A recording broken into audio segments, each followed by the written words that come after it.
Bismillahirrahmanirrahim. Assalamualaikum warahmatullahi wabarakatuh. Berita Al-Hijrah 2 November bersama saya Ardi Herman Marzi dan berikut tajuk utama untuk malam ini. Seluduk warga India pegawai imigresen ditahan.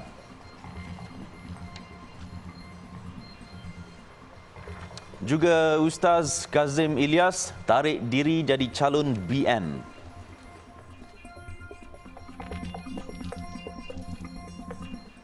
Seorang pegawai imigresen ditahan kerana disyaki membawa 6 lelaki warga India memasuki negara ini tanpa dokumen sah dalam sindiket meniludup warga asing di lapangan terbang antarabangsa Kuala Lumpur 2 Sepang semalam.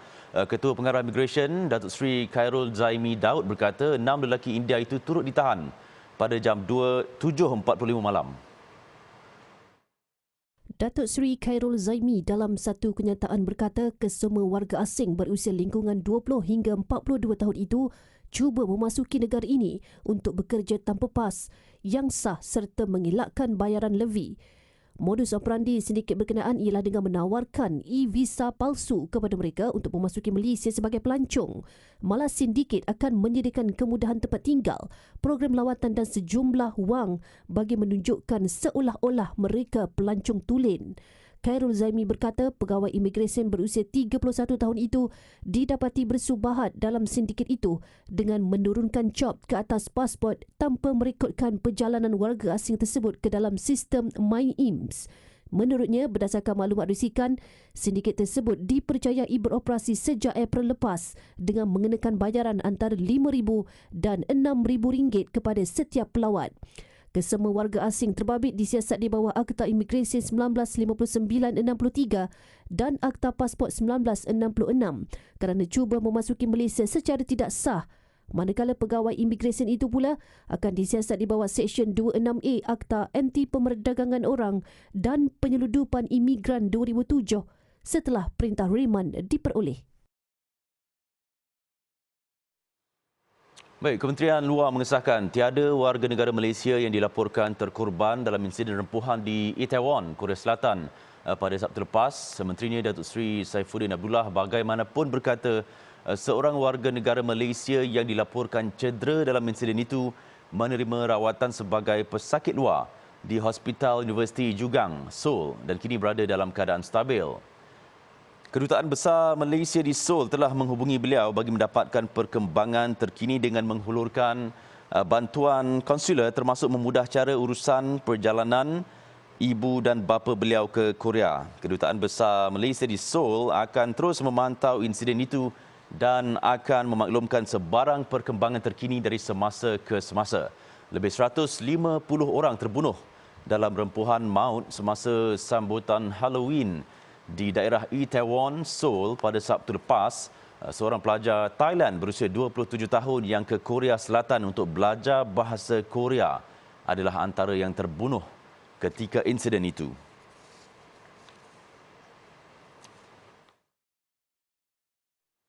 Harga minyak masak tulen botol akan turun berkuat kuasa Selasa ini hingga 7 Disember. Kementerian Perdagangan Dalam Negeri dan Hal Ehwal Pengguna KPDN-HEP melalui satu kenyataan berkata penetapan harga baru itu mengikut kaedah harga siling bergerak berdasarkan purata harga minyak sawit mentah dunia. Harga baru bagi tempoh ini adalah RM6.90 bagi minyak botol 1 kilogram, 2 kilogram RM13.30, RM19.60 3 kilogram dan 5 kilogram RM30.90. Kawalan harga minyak masak sawit tulen botol ini akan diteruskan dan telah mula dilaksanakan sejak 8 Ogos lalu. KPDN-HEP turut memberi peringatan kepada mana-mana pihak yang menjual melebihi harga maksima boleh diambil tindakan di bawah Akta Kawalan Harga dan Anti Pencatutan 2011 dan boleh dikenakan penalti. Ketua Koordinator Komunikasi Barisan Nasional BN Muhammad Syafiq Fadli Mahmud diumum sebagai calon parti itu bagi kerusi Parlimen Larut bagi menggantikan pendakwa bebas Datuk Muhammad Kazim Ilyas. Datuk Muhammad Kazim dilaporkan menarik diri pada saat akhir untuk mewakili BN pada PRU ke-15. Perkara itu diumumkan Pengerusi BN Negeri Datuk Seri Saarani Muhammad pada Majlis Pengumuman Calon BN Perak bagi kerusi Dewan Undangan Negeri DUN. Selain Saarani daripada UMNO, BN turut menampilkan Pengerusi Jawatankuasa Pendidikan, Pengajian Tinggi dan Sumber Manusia Negeri Ahmad Saidi Muhammad Daud bagi DUN Cangkat Jering, Pengerusi Infrastruktur Awam, Tenaga Air dan Pengangkutan Awam Datuk Muhammad Zulkafli Harun Lintang serta bekas pemain bola sepak Perak yang kini Ketua UMNO bahagian Tapah Isam Syahrudin mewakili Air Kuning. BN dalam pada itu belum menamakan calon di 4 kerusi DUN iaitu Aulong, Jelapang, Sungkai dan Buntong kerana masih perlu berbincang di peringkat komponen sebelum membuat sebarang keputusan. DUN Perak mempunyai 59 kerusi sebelum pembubaran pada 17 Oktober yang terdiri daripada 25 ahli Dewan Undangan Negeri ADUN BN, DAP 15, Parti Amanah Negara 5, Bersatu 4, manakala PAS, PKR dan Parti Bangsa Malaysia PBM masing-masing 3 manakala bebas 1.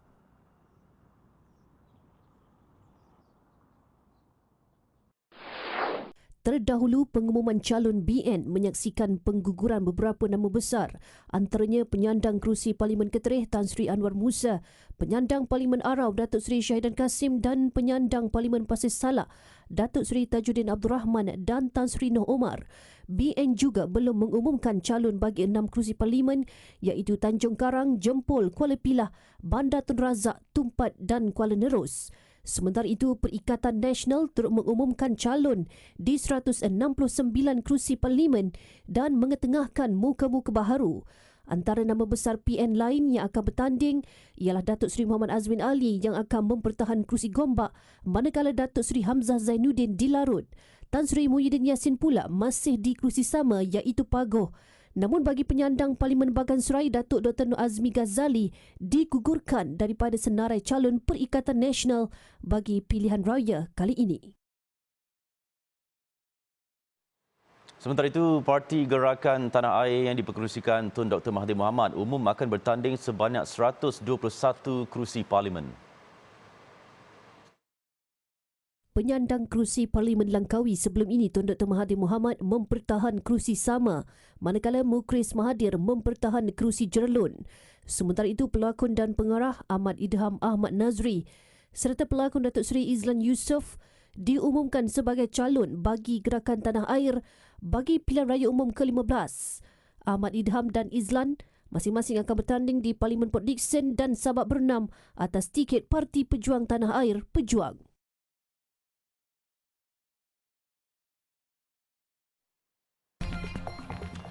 Selepas ini, sanggup bakar lelaki pesakit mental demi tuntut insurans.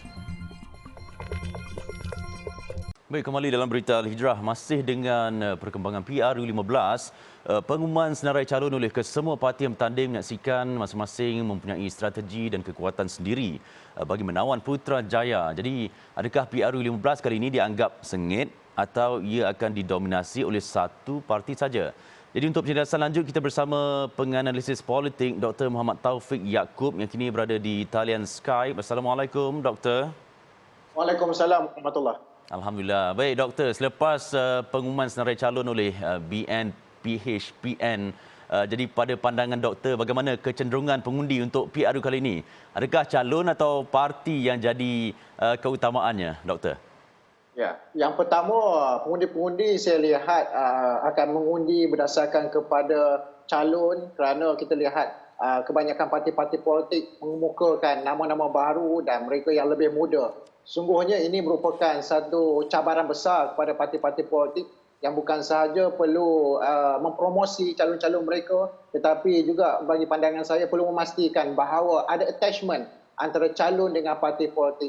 Kerana jika dibiarkan calon-calon tanpa ada attachment dengan parti politik, ini akan menyebabkan pengundi-pengundi akan tersalah undi dan sepatutnya parti yang begitu besar jasa ataupun pernah menunjukkan prestasi ataupun rekod yang baik sepanjang mentadbir negara itu tertinggal dan diketepikan kerana pengundi-pengundi hanya lebih memfokuskan kepada calon-calon muka baru yang diketengahkan oleh gabungan-gabungan parti politik di negara ini.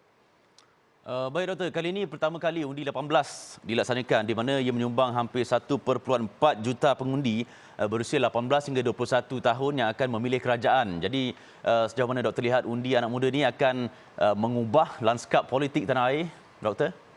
Saya sungguh teruja dengan pelibatan undi 18 dan pengundi-pengundi automatik kerana ini akan mengubah landscape politik negara. Kerana kita sebelum ini kita boleh menjangkakan gabungan parti politik mana yang boleh mentadbir negara berdasarkan kepada ramalan, kajian turun ke lapangan. Tetapi lebih 50% pengundi baru yang akan masuk ke saluran mengundi, bagi saya ini merupakan satu keterujaan dan cabaran kepada pendidik-pendidik untuk melihat bagaimana pola pengundian, sama ada mereka masih lagi terikat dengan budaya politik yang lama ataupun mereka ingin mencari satu nafas baru politik negara untuk membentuk kesegaran yang lebih luas kepada arena politik negara. Dan saya yakin sebenarnya pengundi muda undi 18 ini mereka mempunyai satu jati diri yang tinggi untuk memastikan bahawa calon-calon ataupun parti-parti politik yang dipilih itu parti-parti yang mampu untuk mewujudkan kestabilan dan keamanan kepada politik negara. Kerana kita sudah letih dengan perkembangan politik negara sebelum ini, ketidaktentuan itu menyebabkan rakyat semakin hari semakin menjauhkan diri daripada proses demokrasi, dan kita lihat kesannya dan impaknya yang sungguh besar apabila rakyat kurang keluar mengundi, dan ini memberikan satu gambaran bahawa kita sedang bermasalah dengan sistem pilihan raya ataupun sistem demokrasi yang ada di negara kita kalau kita gagal tangani dengan begitu baik. Baik doktor, dalam konteks calon Perdana Menteri ni, calon PM bagi BN Datuk Seri Ismail Sabri Yaakob dan calon PM bagi PN ialah Tan Sri Muhyiddin Yassin. Kedua-duanya antara figura yang menterjemahkan calon yang bersih serta ada menunjukkan prestasi yang baik sebelum ini. Doktor melihat saingan antara kedua-duanya bagaimana? Sangat sengit kerana kita lihat kedua-dua calon ini mempunyai prestasi serta rekod pencapaian cukup baik dalam pentadbiran negara, dan mereka sudah pasti ingin bersaing menjadi Perdana Menteri yang seterusnya. Dan saya juga yakin pengundi-pengundi akan lihat sejauh manakah gerak kerja ataupun misalnya latar belakang politik, sama ada mereka pernah terlibat dengan kes-kes di mahkamah ataupun tidak, dan sudah semestinya faktor-faktor yang penting melibatkan latar belakang akademik, bagaimana membantu rakyat ketika rakyat sedang susah, dan bagaimana perkhidmatan mereka kepada rakyat, ini semua akan dipertimbangkan oleh rakyat kerana rakyat sudah matang dengan politik negara, dan mereka akan memastikan bahawa keputusan yang keluar selepas PRU 15 yang akan datang ini keputusan yang mampu untuk menjamin keamanan politik dan menjamin masa depan negara yang lebih cemerlang dan hebat untuk negara kita. InsyaAllah. Baik, terima kasih banyak Dr. Taufik Yaakob, seorang penganalisis politik bersama Berita Al-Hijrah, mengulas tentang pelbagai isu menjelang hari penamaan calon PRU 15 nanti. Baik, kita ke laporan berikutnya. Polis Kedah mengenal pasti sekurang-kurangnya 5 kawasan hotspot pada hari penamaan calon pilihan raya umum ke-15 PRU 15 5 November ini. Ketua Polis Kedah Datuk Wan Hassan Wan Ahmad berkata lokasi itu dikesan berdasarkan insiden-insiden yang berlaku ketika PRU 14 yang lalu. Di kawasan pentadbiran daerah Balin boleh dikenal keberhasilan ada 1-2. Di Kota Star pun ada sedikit, di kawasan Langkawi pun ada, and then di kawasan Kebun Pasu dan juga Kuala Muda. Kita 5 lah tu. Di kawasan, tetapi kapasitinya agak yang berbeza-beza lah. Beliau berkata demikian kepada media selepas menyaksikan simulasi ketenteraman awam sebagai persediaan menghadapi PRU 15 di hadapan Kompleks Belia Alusta Kedah. Tambah beliau, seramai 2,443 pegawai dan anggota digerakkan untuk penugasan di kesemua 15 pusat penamaan calon di Kedah. Polis Kontingen Kedah turut mendapat bantuan daripada Unit Public Order Riot Unit, PORU, PGA Battalion 2 Kulim, Unit Light Strike Force LSF dan Unit Drone Pasukan Gerakan Udara PGU PDRM. Anggota juga akan ditempatkan dalam kalangan penyokong semua parti bagi menahan individu yang mencetuskan provokasi dan kekacauan. Baik, kerajaan optimis setiap keluarga di seluruh negara dapat memiliki rumah sendiri selaras aspirasi satu keluarga satu rumah. Perdana Menteri Datuk Seri Ismail Sabri Yaakob berkata ia membabitkan peruntukan RM372.3 bilion termasuk skim perumahan seperti yang dibentangkan menerusi bajet 2023. pada 7 Oktober lalu. Selain itu, Datuk Seri Ismail Sabri berkata, melalui skim jaminan kredit perumahan SJKP, kerajaan menyediakan jaminan sehingga RM3 bilion kepada bank bagi memberi akses pembiayaan kepada golongan tiada pendapatan tetap seperti pekerja e-hailing untuk memiliki rumah. Dalam masa sama, Datuk Seri Ismail Sabri berkata sebanyak 700 unit kediaman projek program perumahan rakyat PPR di Pongsu Seribu seberang Perai Utara. Projek PPR kepala batas 4 tingkat berserta kemudahan asas bernilai RM170 juta itu akan dilaksanakan di atas tanah seluas 8 hektar milik Lembaga Kemajuan Wilayah Pulau Pinang Perda. Datuk Seri Ismail Sabri turut mengumumkan pembinaan Masjid Bandar Putra Bertam dengan kos sebanyak RM7 juta yang akan dibangunkan di atas tanah milik Majlis Agama Islam Negeri Pulau Pinang Main PP seluas 2 hektar di Pongsu Seribu seberang Perai Utara. Beliau berkata demikian ketika berucap pada Majlis Pecah Tanah Program Perumahan Rakyat PPR Kepala Batas Pulau Pinang. Perbadanan Usahawan Nasional Berhad PUNB optimis untuk membantu usahawan meluaskan jaringan perniagaan sekaligus meneroka potensi perniagaan baru. Bagi mencapai matlamat itu, PUNB menerusi Auto Forum 2022 menyediakan platform serta peluang padanan perniagaan buat rakan usahawan PNB dalam industri automotif. Buat julung kalinya, penganjuran atau Forum 2022 dengan tema meneroka peluang memacu kelestarian ini diadakan dengan kerjasama PUNB dan Persatuan Usahawan Automotif Prosper Autopro. Menurut Ketua Pegawai Eksekutif PUNB Izzuan Zainuddin, Auto Forum 2022 menampilkan beberapa pemain industri automotif berpengalaman yang berkongsi maklumat, trend terkini serta cabaran dalam bidang automotif. So kita lakukan Auto Forum ni untuk merapatkan hubungan antara usahawan automotif supaya mereka can do the necessary networking. Dengan networking ini insya-Allah mereka boleh bekerjasama untuk membuat perhapsnya bulk purchase of parts atau bekerjasama untuk manage their inventories and insya-Allah bekerjasama untuk mengembangkan perniagaan mereka. Beliau berkata demikian selepas melancarkan program PUNB atau Forum 2022 di Pusat Konvensyen Kuala Lumpur KLCC pagi tadi. Pada majlis sama, PUNB turut memeterai kerjasama bersama Petronas Lubricants Marketing Malaysia Sinar Berhad bagi program Petronas Auto Expert. Menerusi kerjasama tersebut, PUNB menyasarkan 20 usahawan automotif mereka untuk menyertai program berkenaan yang akan berlangsung selama 2 tahun sehingga penghujung 2024. Mengikut rekod, sejak penubuhan PUNB sehingga 30 September, sebanyak RM409.3 juta pembiayaan perniagaan telah diluluskan kepada 1,238 syarikat dalam industri automotif. Islam menganjurkan umatnya supaya sentiasa sihat, kuat dan cergas. Berpegang kepada tuntutan itu, hampir 3,000 kaki tangan agensi agama di peringkat persekutuan dan negeri seluruh Malaysia menyertai Ijtimak Perdana Agensi Agama. Himpunan yang julung kalinya diadakan di peringkat nasional mengetengahkan pelbagai aktiviti seperti kejohanan sukan, fun run serta konvensyen pengurusan hal ehwal Islam. Perasmian Ijpam disempurnakan Menteri di Jabatan Perdana Menteri Hal Ehwal Agama Datuk Idris Ahmad malam semalam di Bangi. Ia turut dimeriahkan dengan kehadiran 21 kontingen dari 14 agensi, antaranya TV Al-Hijrah, Majlis Agama Islam Wilayah Persekutuan Mawib dan Jabatan Kemajuan Islam Malaysia JAKIM. Apa yang penting ialah kita dapat mempertemukan di kalangan agensi agama persekutuan dengan agensi agama di peringkat negeri. Walaupun kita ada bertemu selalu, saya bertemu dengan ketua-ketua agensi saja, tapi kali ini kita bertemu dengan agak lebih ramai dari kalangan penyertaan, dari kalangan agensi negeri dan juga agensi persekutuan.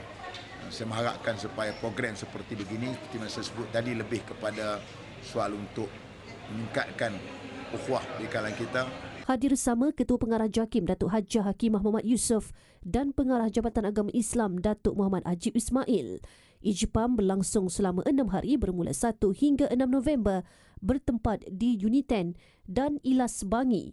Antara acara sukan yang dipertandingkan ialah badminton, bola sepak, bola tampar dan bola jaring.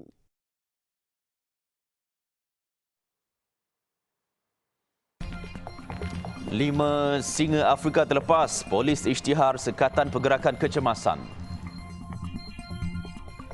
Suami isteri yang dikenali sebagai Hendra dan Susiani berdepan hukuman mati selepas membunuh dan membakar seorang lelaki yang mengalami masalah mental bagi mendapatkan tuntutan insurans.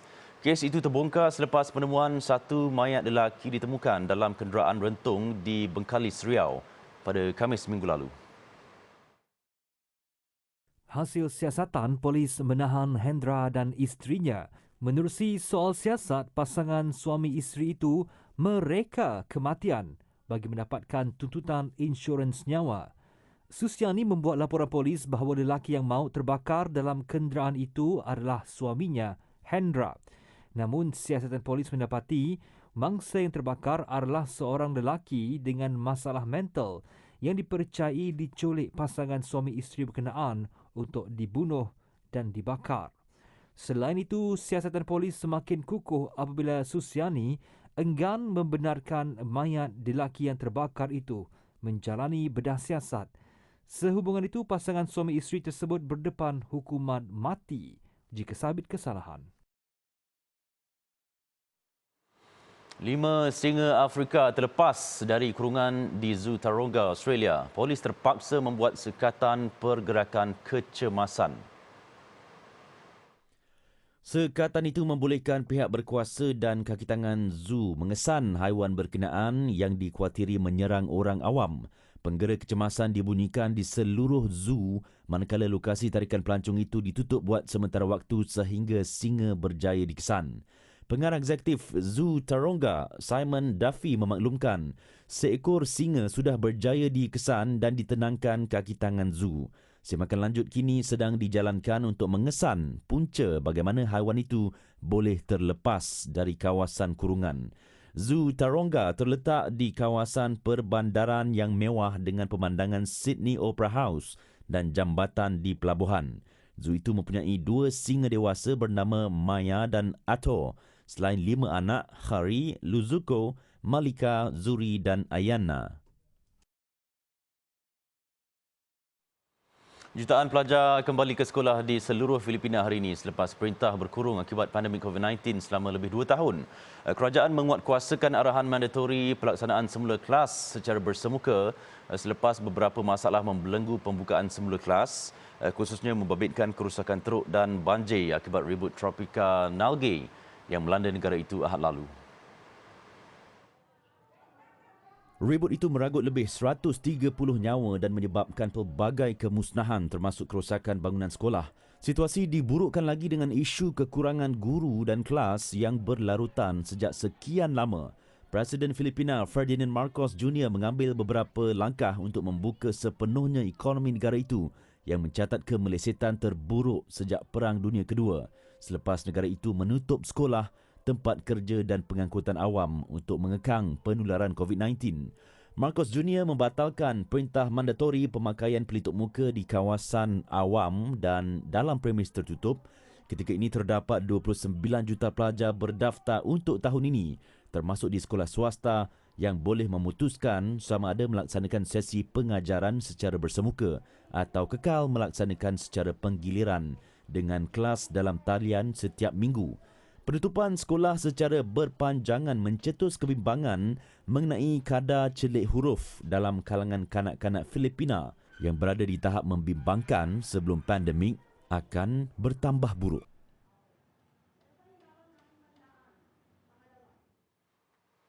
Baik, sekian berita Al-Hijrah. Jangan lupa ikuti kami di platform media sosial seperti Facebook, Instagram, Twitter, YouTube dan TikTok.